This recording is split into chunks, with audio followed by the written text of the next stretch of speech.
Dia itu sadar apa yang dia lakukan, cuman memang terlalu banyak tekanan-tekanan. Assalamualaikum warahmatullahi wabarakatuh. So what's up guys? Oke, kalian para netizen Indonesia yang telah meramaikan Isabella Guzman ya. Cuy, sebenarnya ini itu berita lama, berita dari tahun 2013 ya kalau nggak salah. Jadi berita lama dari tahun 2013 yang wanita ini membunuh ibu kandungnya. Nih tadi sempat googling juga. Nah, aksi keji Isabella Guzman itu dilakukan di rumah mereka di Colorado, Amerika Serikat pada 28 Agustus 2013. Dilansir CNN, sebelum pembunuhan sadis itu terjadi, Isabella dan ibunya Yoon Mi Hoi diketahui kerap bertengkar trauma semenjak ibunya menikah lagi dengan seorang pria. Banyak dari kalian semua, dari para netizen yang bilang kalau ini itu orang psikopat ya. Tapi kalau menurut gue pribadi sih, perbedaan psikopat sama gila itu perbedaannya. Kalau psikopat itu dia melakukan sesuatu hal, mau itu bertengkar atau sekalipun membunuh, dia itu sadar apa yang dia lakukan, cuman memang terlalu banyak tekanan-tekanan. Kadang-kadang dia bertingkah-tingkah di luar dari manusia pada umumnya, seperti kita yang normal gitu ya. Nah, bedanya sama gila, bahasa kasarnya itu gila itu, kalau orang yang kurang waras itu gangguan kejiwaan, dia itu melakukan hal atau melakukan sesuatu yang memang dia sendiri itu tidak menyadari apa yang telah dia lakukan, apa yang sedang dia lakukan. Nah, sempat jadi rame dan menjadi kontroversi juga karena gadis ini cantik cuy. Jadi netizen itu ngomong-ngomong, oh ini kan orangnya psikopat, ini kan orangnya seakan-akan membela atau memaksa, seakan-akan membela atau memaksa si Isabella ini nggak boleh dipidana. Dan memang katanya dia ini lepas dari jerat hukum dan sekarang dia di rumah sakit jiwa ya. Benar tindakan dari aparatur negara Amerika ini sudah benar ya, karena setahu saya itu orang gila memang tidak bisa dipidana. Tapi kalau orang yang ada gangguan kejiwaan itu memang kan, kalau dia meresahkan warga atau meresahkan masyarakat, ya memang harus diamankan meskipun nggak dipenjara ya kan ada tempatnya sendiri, yaitu rumah sakit jiwa. Nah, sekarang kita akan nonton videonya si Isabella Guzman ini ya. Isabella Guzman.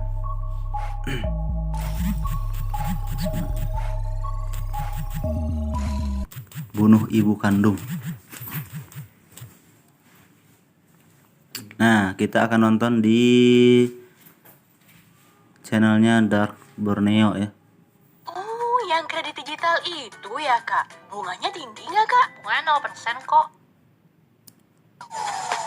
Aduh, iklan terus bang. Sorry ya, sedikit ya.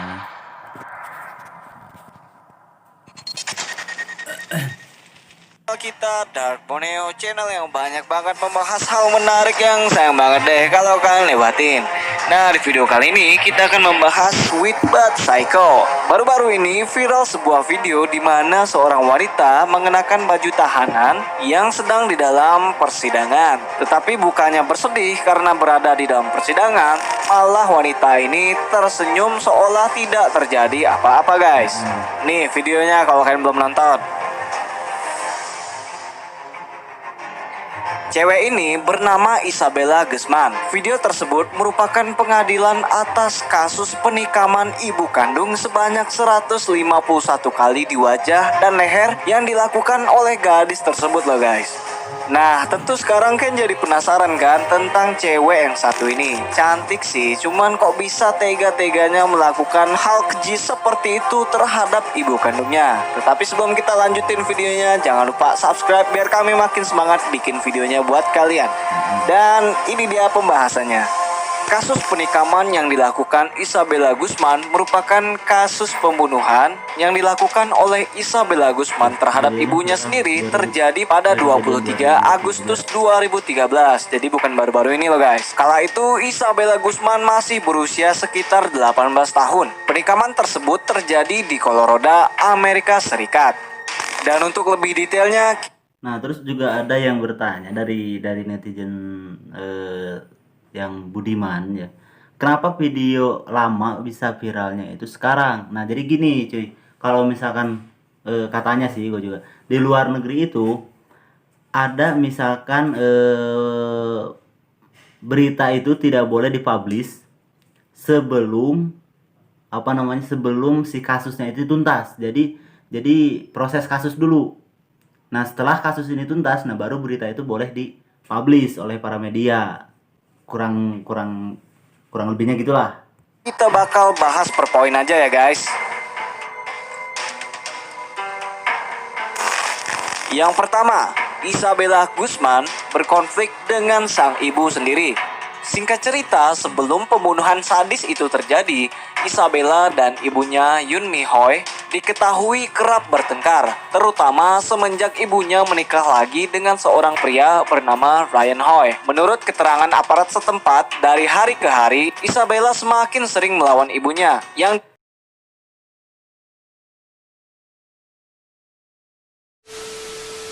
diduga kesal karena ibunya menikah lagi. Isabella dianggap semakin mengancam dan semakin durhaka. Yang kedua, mengirimi email berisi ancaman. Sehari sebelum menghabisi nyawa ibu kandungnya sendiri, Isabella Guzman diketahui sempat mengirimkan email. Email tersebut ditujukan kepada ibunya sendiri. Ryan Hoy juga mengetahui hal ini. Dia mengatakan bahwa kala itu Yoon Mi Hoy sendirilah yang menunjukkan email dari Isabella Guzman. Di dalam email tersebut tertulis, "Kau akan menebusnya." Ketika menerima email tersebut, ibu kandungnya sempat menelpon kepolisian Aurora dan meminta datang ke rumahnya. Polisi pun datang memenuhi permintaan ibu kandung Isabella. Polisi juga membenarkan bahwa konflik memang tengah menghampiri keluarga Isabella Guzman. Kendati demikian, polisi menyebut bahwa permasalahan tersebut sudah diselesaikan.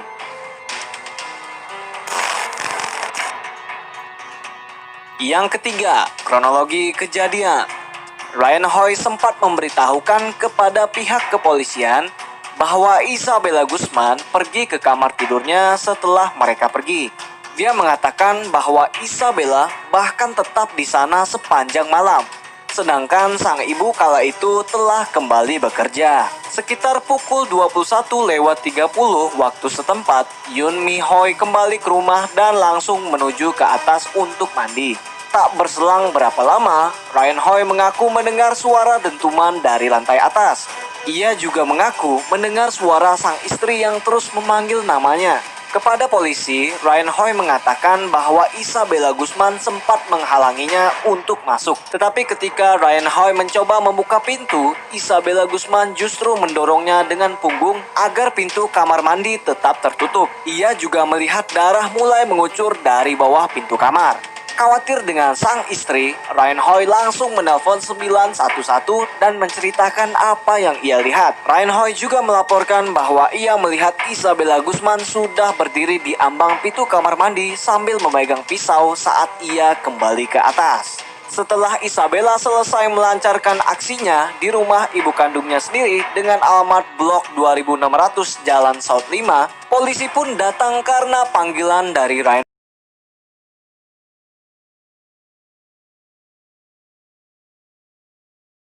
Hoy.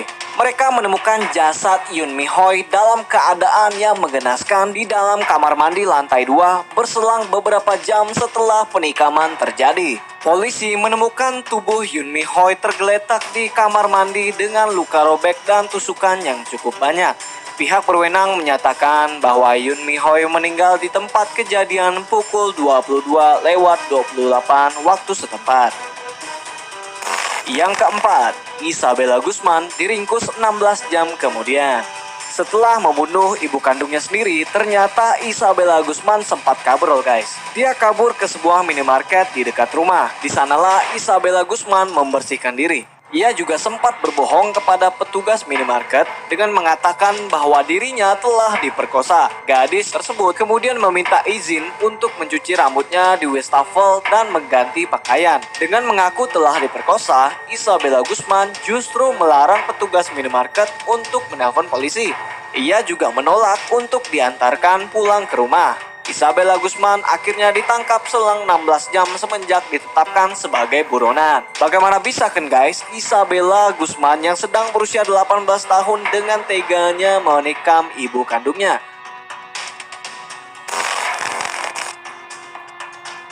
Yang kelima, Isabella Guzman tidak dipenjara.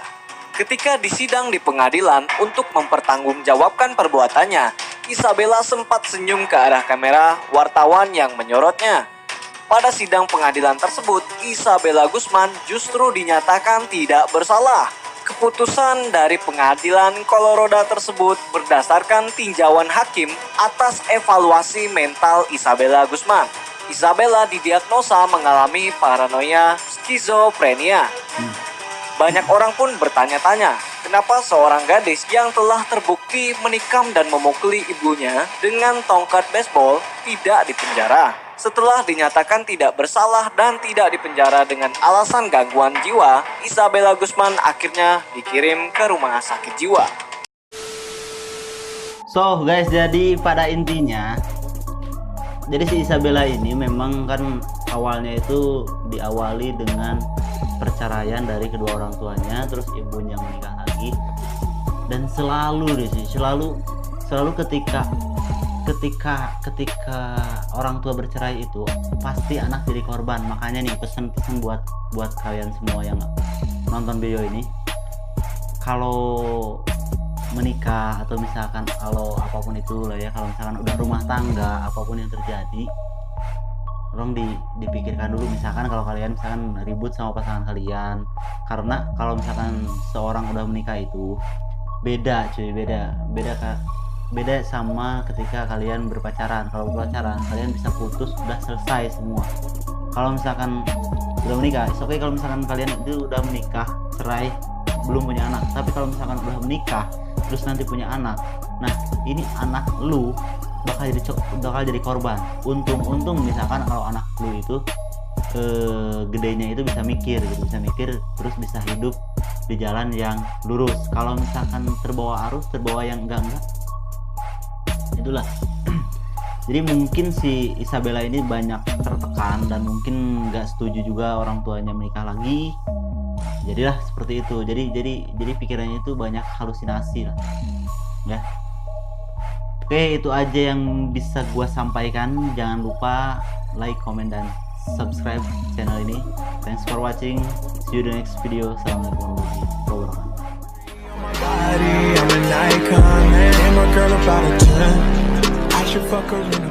wabarakatuh.